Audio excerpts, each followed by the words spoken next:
Hello everyone, it's Karen from Makeup and Beauty Blog, and as I'm sitting here, I'm realizing that the shirt could use one more pineapple. Just one more.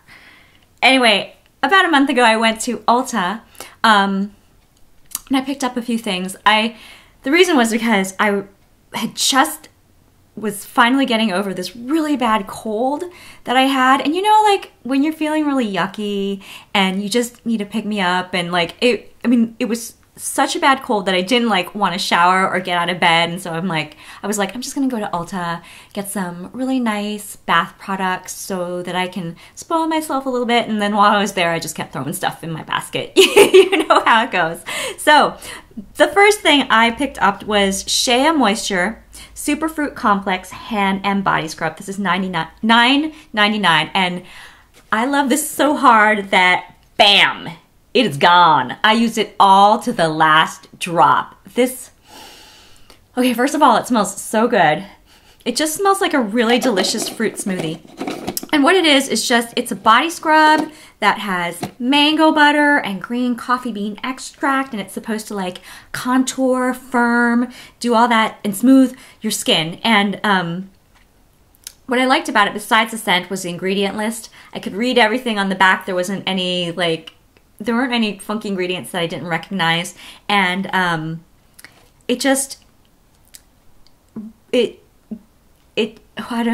am I freaking out right now? I don't know. It does such a good job of exfoliating the skin.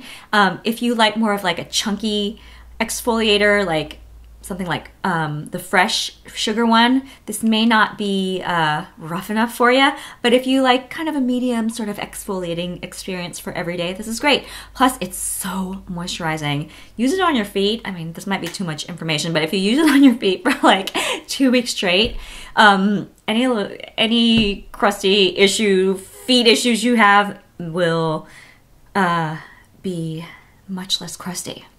Anyway, really great. Highly recommend it. I can't wait to go back to get more of this stuff. Okay, I also grabbed another product from Shea Moisture, the Shea Moisture Coconut Hibiscus Bath and Body Oil. This is $9.99. They had a buy one, get one, which is why I ended up with two.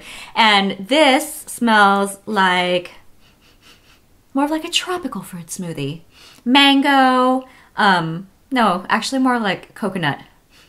I don't really know what the hibiscus scent is, but it's more coconutty than anything else. And super hydrating, really moisturizing. I was afraid that it wasn't gonna be, pardon me as I moisturize my hands.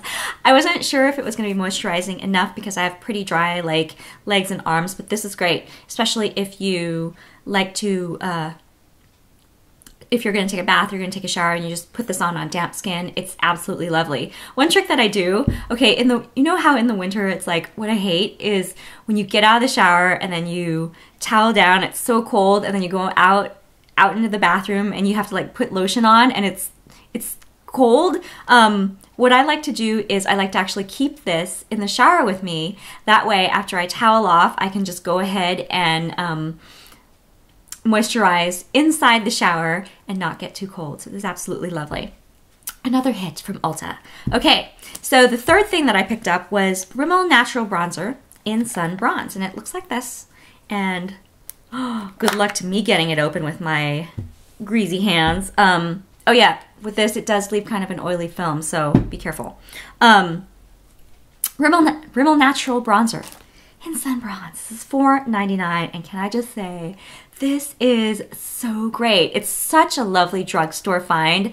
I wish that I discovered it sooner. The reason why I stumbled onto this was because I was cruising around looking for a matte brown crease shadow. I don't know why. I wanted just a single shadow. I didn't want a palette.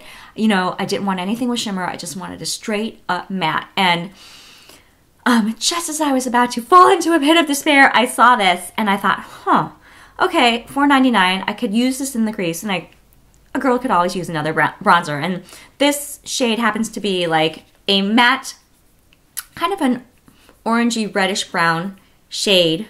There's a swatch right there. And I've been using it in my crease as a transition shadow and as a bronzer. As a bronzer, it's lovely. It looks so natural on the skin. It doesn't catch on to any dry parts. It lasts like all day and it's super easy to blend. I like this so much that I'm going to go back and pick up a few more shades. They had a couple more with like some shimmer. I think those will be pretty to have around. And look how big this pan is. It should last roughly forever. Okay, the fourth thing that I picked up, Maybelline Brow Drama in Deep Brown. And this has like the funny sort of rounded ball tip. You know, I used it once.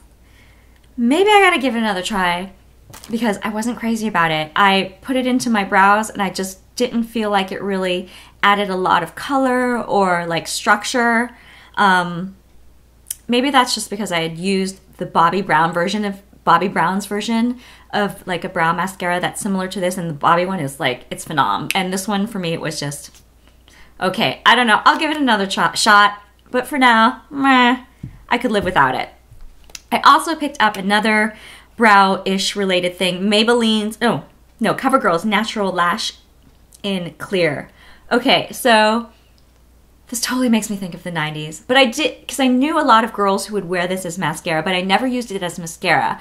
I would use this as a brow gel, and it works lovely as a brow gel, and I think it's one of those sort of like cult classics, because whenever I go into Ulta or any drugstore to look for this, it's never around. So whenever I can find it, I grab one. And this is great. It's just like a basic clear brow gel. You run it through, I usually run it through my brows after I fill them in. It mellows everything out, makes them look a little bit more natural. Speaking of brows, while I was there, I also grabbed Anastasia Brow Wiz in dark brown. Oldie but goodie. I've gone through so many of these pencils. They're great. I recommend them all the time. I love the thin tip. I think it's wonderful for drawing in realistic looking hairs, and it gives me a lot of control. And I love that it's not too red. A lot of the brow pencils that I've tried tend to lean too warm, and this is like a nice, cool, ashy brown. I mean, I literally like recommend this to everybody. So if you can get a chance to try it, it's lovely. It's $21. But it's ride or die. It's that good. Okay, the last thing I picked up were these Hot Tools black hairpins for $3.49. I don't know. Maybe my hair is just like too freaking unruly.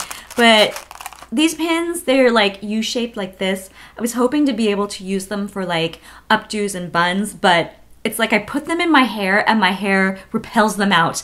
They spring out of my hair. They usually end up looking like this.